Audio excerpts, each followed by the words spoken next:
My fellow Singaporeans, I've said before that the world is changing in ways that will disadvantage small open economies like Singapore. Some had previously questioned this assessment, but the recent Liberation Day announcement by the US leaves no room for doubt. It marks a seismic change in the global order. The era of rules-based globalization and free trade is over. We are entering a new phase, one that is more arbitrary, protectionist, and dangerous. For decades, the US was the bedrock for the free market economies of the world. It championed free trade and led efforts to build a multilateral trading system, anchored by clear rules and norms, where countries could achieve win-win benefits through trade. This WTO system brought unprecedented stability and prosperity to the world, and to the US itself. To be clear, the system is not perfect. Singapore and many others have long called for reform to update the rules and to make the system better. But what the US is doing now is not reform.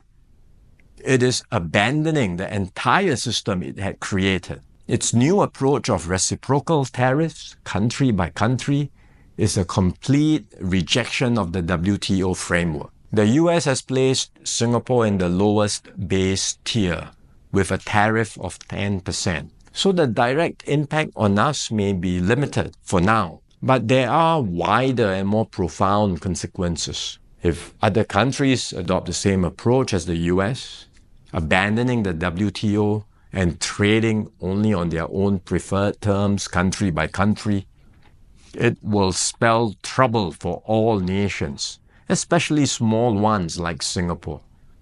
We risk being squeezed out, marginalized, and left behind. We can also expect a strong global response to America's tariffs. Singapore has decided not to impose retaliatory tariffs, but other countries may not exercise the same restraint. The likelihood of a full-blown global trade war is growing. The impact of the higher tariffs, plus the uncertainty of what other countries may do next, will weigh heavily on the global economy. International trade and investments will suffer, and global growth will slow. Singapore will take a bigger hit than others because of our heavy reliance on trade. The last time the world experienced something like this was in the 1930s. Trade wars escalated into armed conflict and eventually the Second World War. No one can say how the current situation will unfold in the coming months or years. But we must be clear-eyed about the dangers that are building up in the world.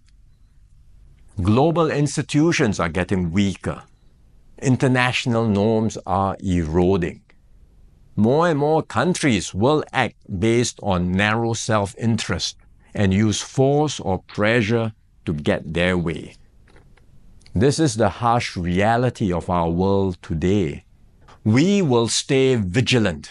We will build up our capabilities. We will strengthen our network of partnerships with like-minded countries. We are more ready than many other countries with our reserves, our cohesion, and our resolve.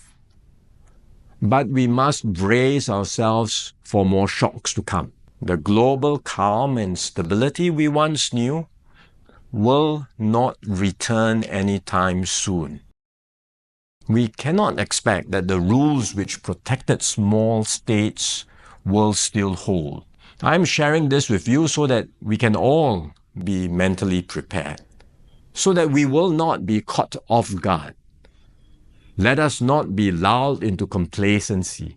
The risks are real and the stakes are high. The road ahead will be harder. But if we stay resolute and united, Singapore will continue to hold its own in this troubled world.